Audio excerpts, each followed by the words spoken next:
Well, we'll see as we go along.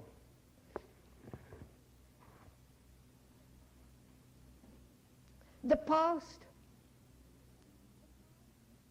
is the memory, the experience, the knowledge, not the technological and all that side. We're not always, we don't have to bring all that in. The past is me, with my memories, remembrances of pleasure, pain, the insults, the flatteries, the aching sorrows, the confusion, that meeting the present, which is the challenge, which is always new, is translating what is new into the old. So the mind never meets the present, which again is an obvious fact. When you say, I know somebody, you really don't know that somebody. You know what he has been 5 years ago, 10 years ago, or yesterday.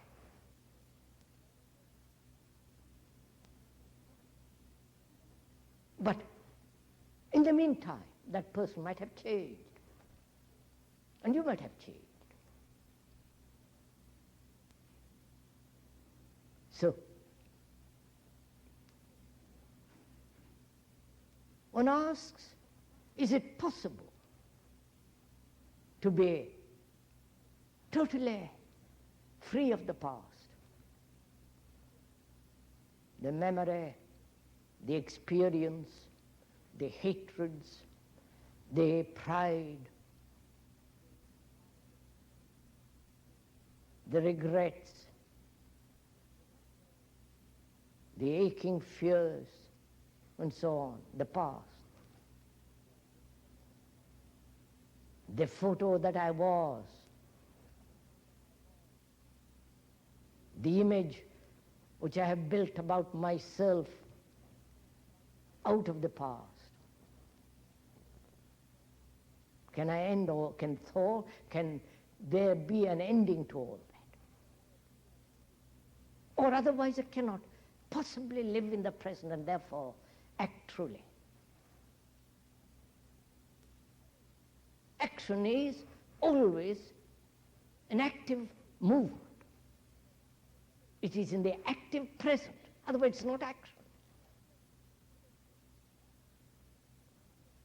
What has been is not action, or what will be is not action. Action is only in the present, the doing. And to come to that point, the rich worship of a day, not of the yesterday or of tomorrow,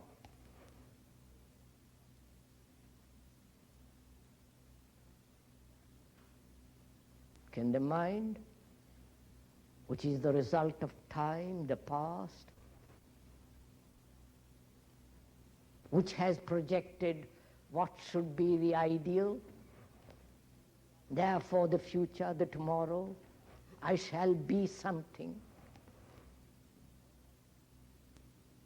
or I shall not be something. Therefore in it the seed of fear,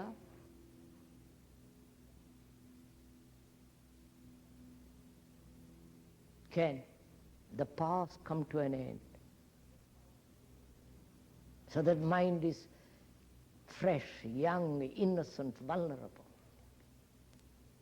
Otherwise action is fragmentary, therefore breeding pain, sorrow and fear. Right?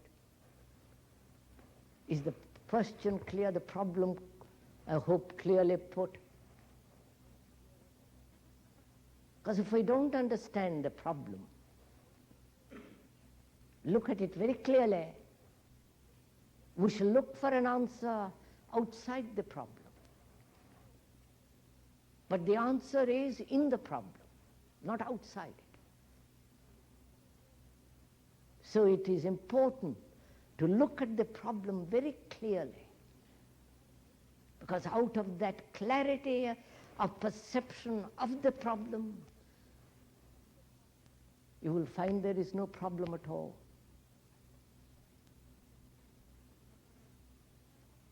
This is not rhetorical or poetical.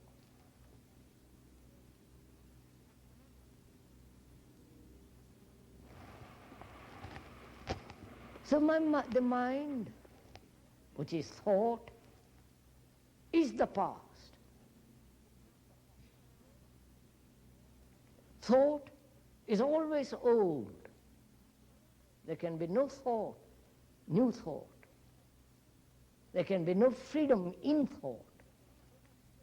Because thought is the response of the whole structure of the past, conscious as well as the unconscious.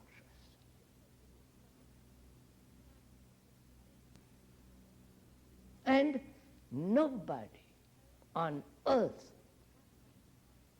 or in heaven can free the mind of the past except the mind itself, not another's mind. Right?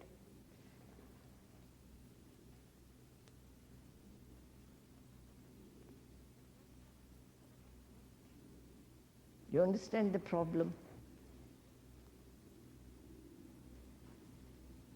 Action broken up into the past, the present, and the future is a fragmentary action, a dualistic action, an opposing action. And therefore, in that, there is contradiction. And that contradiction is conflict.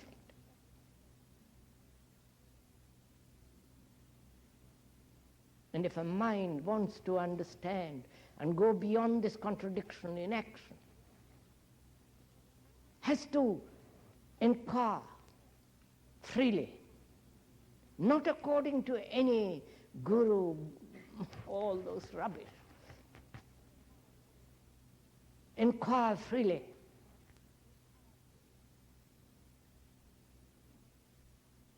Whether the mind can be free of time, of the bondage of time.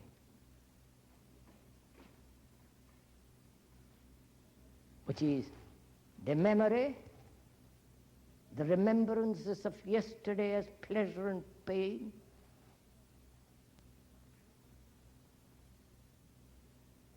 and the looking forward to pleasure and pain of tomorrow.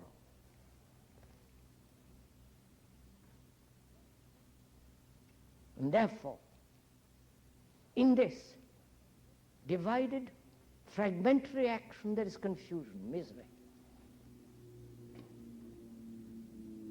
So one asks whether it is possible to think about, to not think, because you can't think freshly, to look at all this totally differently. Not gradually, but immediately.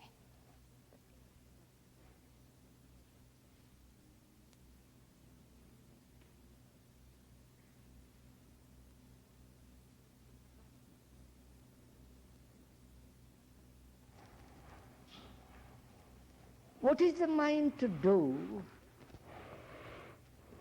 except to think?